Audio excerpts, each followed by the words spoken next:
J'apprécie énormément ce que fait Essentiel News et je le dis vraiment le plus sincèrement du monde, c'est-à-dire que je regarde régulièrement les articles qui sortent et j'ai cette particularité d'être, comme on dit en Suisse romande, déçu en bien.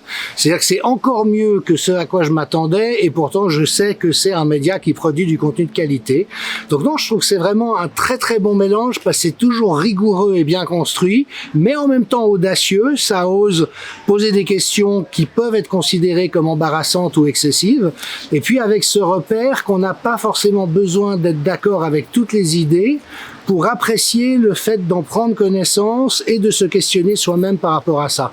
Donc à nouveau, en toute franchise, je trouve que c'est un média d'une très grande qualité journalistique qui répond aux besoins de l'époque dans cette indépendance de la pensée et de tout intérêt particulier.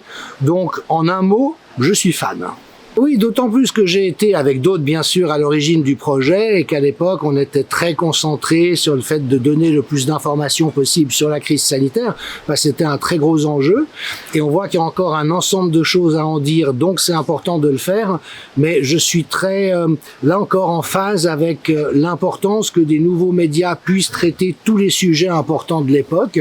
Je trouve le titre très bien choisi, il s'agit d'aller à l'essentiel, de parler de l'essentiel, non seulement pour sortir de ces caricatures que diffusent les médias mainstream ou d'État, mais aussi pour pouvoir identifier les sujets qui comptent vraiment et en faire une matière à pensée commune, à réflexion, à dialogue, à contradiction, enfin tout ce qui fait du bien en tant qu'être humain et qui nous permet de mieux comprendre le monde dans lequel on vit.